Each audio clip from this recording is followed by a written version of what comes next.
and an animal or and plant animals is or extinct. plant It just is doesn't extinct. It just exist doesn't on our exist planet anymore. on our It's planet kind of anymore. sad. It's kind of sad. When I was When I was researching this lesson, I was sad to see how many many species were extinct in Canada.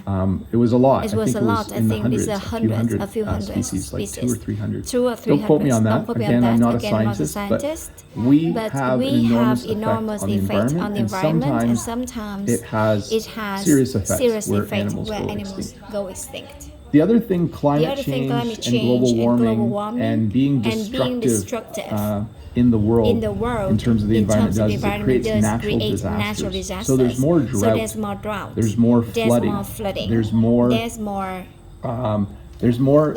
extreme weather. There's more things happening in the world because we're not taking care of the planet. And we would say that those are natural disasters. Things like tsunamis and hurricanes and cyclones and tornadoes and I mentioned flooding. Volcanoes less so. I'm not sure we're causing volcanoes, but that would be another type of natural disaster. So extreme weather.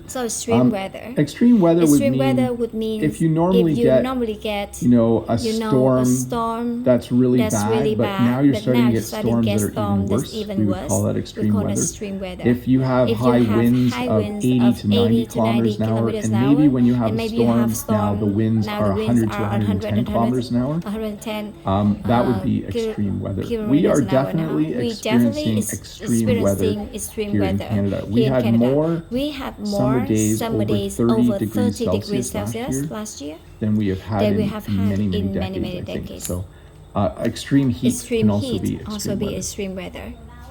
We have something in English called the carbon footprint. The carbon footprint is a newer term in the last 5 or 10 years, at least for me.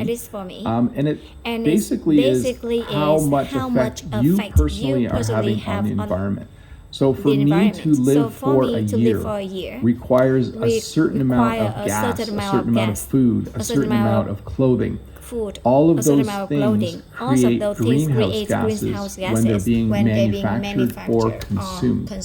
So I'm using a lot of big words here. Your carbon footprint simply refers to how much greenhouse gases you personally have created in order to live. If you fly on a private jet every week, you create a lot of greenhouse gas, and your carbon footprint is enormous. If you live in a small apartment and you eat really healthy food and you ride a bike everywhere and don't drive a car, your carbon footprint is very, very tiny. So we definitely want to think about what our carbon footprint is as we go through our daily life. When we talk about things that are good for the environment, we say that they are earth-friendly or they're environmentally friendly. We do certain things because they're good for the environment. As much as we just talked about many things that are bad for the environment, there are more and more things every year that humans are doing that are good for the environment. One of those is composting. So we do not put our food scraps in the garbage. We have a separate pail, and we call it our compost pail. And that's where you put things like the tops of your carrots. When you get your vegetables ready, and if there's some leaves that are brown that you can't eat, you throw it in the compost. You can in some places also throw in like moldy cheese or milk that's gone sour. We actually have our compost picked up by a truck. On garbage day, a truck comes once a week and picks up our garbage, our compost, and our paper recycling, our metal recycling, and our plastic recycling, and our paper recycling. It's all separate. But I'll tell you a little secret, because I live on a farm. All of our kitchen scraps from fruits and vegetables we give to our chickens. Our chicken livestock. So we compost everything else, but we don't compost that. So in Canada, in Ontario, we have a composting system. All of your kitchen scraps go to a central location, and they are put in a big pile, and then they just decay and decompose, and when it's all done, you have really good fertilizer. We also use more We and also more use more things and more that are things that are biodegradable. Let me say that biodegradable. one Let more me say that time. one more time. When something is So when something is biodegradable, it means biodegradable, that it's made of all natural substances. And if you throw it on the ground, over time it will just decay and disappear. I've used the word decay a lot. Decay is when something goes from being brand new and it slowly disappears. Bacteria and insects and different things eat it. And then eventually it's just gone. So we have things now that are biodegradable. This spoon, fork, and knife are made out of wood. Bamboo, some of our biodegradable stuff is made out of bamboo. But let me say that word one more time. Biodegradable simply means that it will decay when left in the environment, and it's made of all natural materials. In Canada and in many other places in the world, we have recycling programs. Recycling is when you take something that humans have made and then you use it again to make new things. In Canada, we recycle our metal, we recycle our paper, we recycle our plastic, and we're not very good at it though. Okay, we're getting better, but we still have a lot to do to get to a. We're not perfect. In fact, we sometimes send our recycling to other countries to have them recycle it. But I think we're trying to become more self-sustained when it comes to recycling. So, metal, paper, plastic. In fact, if you watch my videos, you'll notice I have an old vehicle in the middle of my yard. I actually had it taken away to get recycled last week.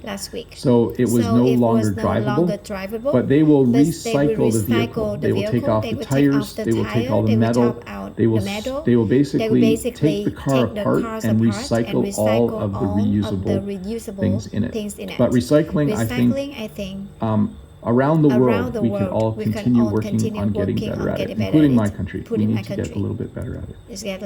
At school, some students still throw their recyclable stuff in the garbage. Bothers me. We often say this. One of the best things to do for the environment is the three R's, to reduce, reuse, and recycle. So when you reduce, you just use less of something. So if I wanted to be helpful for the environment, I could just reduce the amount of gas that I use. Okay, I could just drive less, and I would be reducing the amount of gas. Another thing I could do is I could keep my house cooler in the winter and warmer in the summer, so that I use less electricity. Reuse simply means if you have something that can be fixed, fix it instead of buying a new one, and reuse that item. I reuse my shopping bag, so I have bags that I reuse all the time. And then recycle, we just talked about. When you recycle, it means you take the plastic and you melt it and you make new plastic. Or you take the metal and you melt the metal down and you create new metal. So reduce, reuse, recycle. You'll see this, the three arrows on many things if you recycle. And it looks like this. So the recycling symbol, all of our products in Canada have a recycling symbol on it. Almost everything. I should have brought something with me. I don't have anything with me, but almost all of our plastic products have a symbol on it saying that it is recyclable, and that's the recycling symbol. This is recycling symbol. Let's see here. Clean energy and green energy. So clean energy and green energy are the same thing. They are any form of energy that's created naturally. So electricity from wind turbines is clean energy. Electricity from solar panels is clean energy or green energy.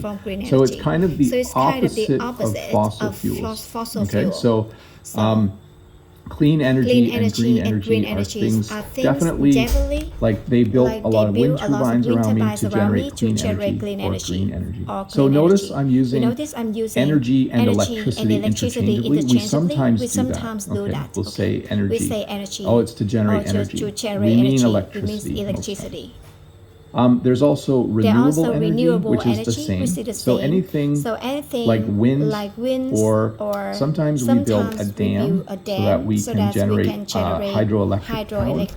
and then solar power, as well. So solar all of as those well. are renewable because All of those they're are sources of energy that reusable. just keep It just generating keep energy. You don't generating have to energy. put fuel You have in order to put- get energy put from them. fuels to get energy from One them. thing people do One thing that to people be, do in, to that, be that in- is good for that's the good for environment the is they environment carpool. is they carpool. When you carpool, instead of me driving to work by myself, if there was another teacher along the way, we would drive together. Unfortunately, no other teachers live near me, but at my work, there are a number of teachers who carpool. They come to work in the same car, so they take turns driving to work, so that they don't drive two vehicles to work every day, which would be kind of silly. If you lived in the same place, if you live close to each other and you're going to the same job, often you will carpool. We in Canada have what are called carpool lanes on the highways, especially around Toronto. A carpool lane is basically a lane where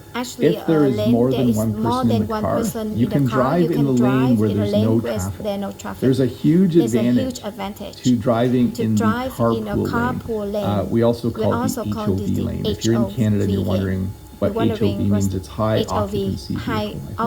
But the carpool lane is basically, if you look here, all of the cars stuck in traffic have one driver, and then that one car in the far lane probably has 2 or 3 people in the car, and they're allowed to go in carpool lane. That really encourages people to carpool, especially if there's really bad traffic like around the city of Toronto.